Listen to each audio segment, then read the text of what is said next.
Nabi Ibrahim mempunyai dua istri.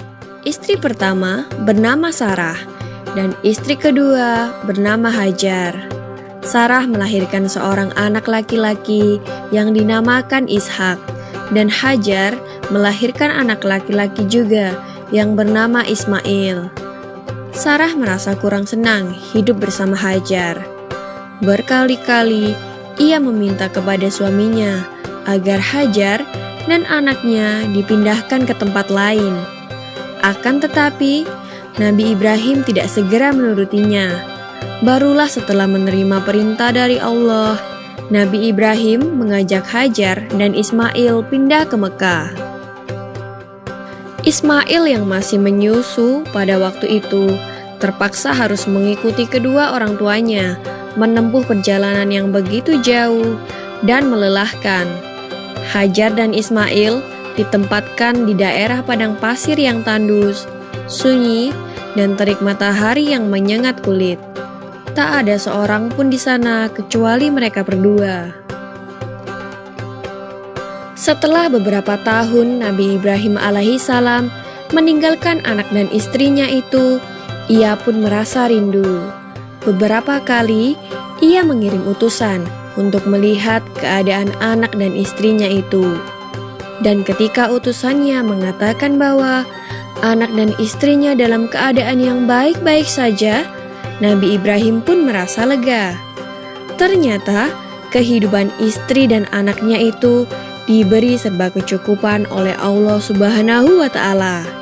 Hajar dan Ismail dianggap sebagai pemilik dan pemimpin di Mekah, karena mereka berdualah yang pertama kali menetap dan bertempat tinggal di sana. Demikianlah Nabi Ibrahim tidak dapat menahan kerinduannya. Ia pun berangkat ke Mekah dan bertemu dengan Hajar dan Ismail di padang Arafah. Anak dan istrinya itu sedang menggembalakan hewan ternak yang cukup banyak. Dalam perjalanan pulang ke Mekah, setelah menggembalakan ternak, mereka beristirahat di Musdalifah karena kelelahan dan akhirnya tertidur. Dalam tidurnya yang sebentar itu, Nabi Ibrahim alaihissalam mendapat wahyu melalui mimpinya. Ia diperintahkan oleh Allah untuk menyembelih Ismail. Anak kesayangannya itu harus dikurbankan sebagai bukti patuhnya Nabi Ibrahim terhadap Tuhannya. Seketika itu juga, Nabi Ibrahim terkejut dan berdebar-debar.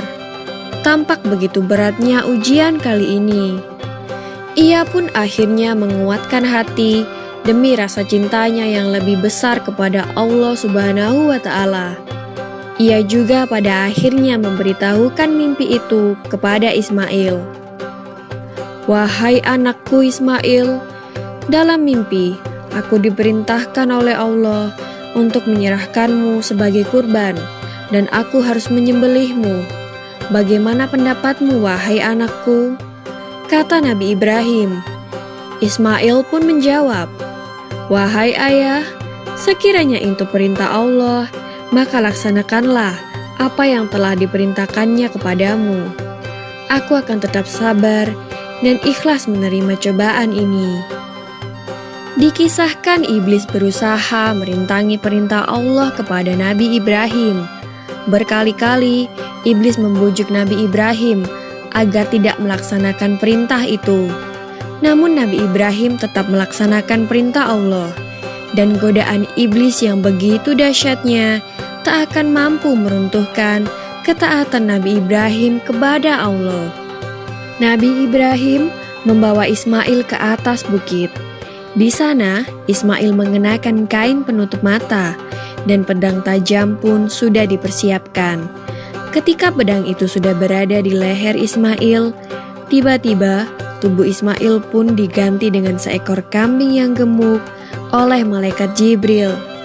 Dengan demikian, selamatlah Ismail dari penyembelihan.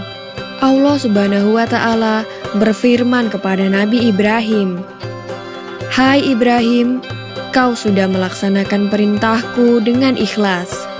Sebagai gantinya, aku berikan binatang ternak untuk disembelih. Ini adalah cobaan besar bagimu." Peristiwa itu terjadi pada tanggal 10 Dzulhijjah di Mina, dan sampai sekarang dirayakan seluruh umat muslim sebagai hari raya Idul Adha. Dan umat Islam yang melaksanakan ibadah haji juga dapat melakukan kurban di Mina sebagai penghormatan atas Nabi Ibrahim alaihissalam. Demikian kisah Nabi Ibrahim alaihissalam. Semoga kisah ini dapat mempertebal iman kita kepada Allah Subhanahu wa Ta'ala. Amin ya Robbal 'Alamin.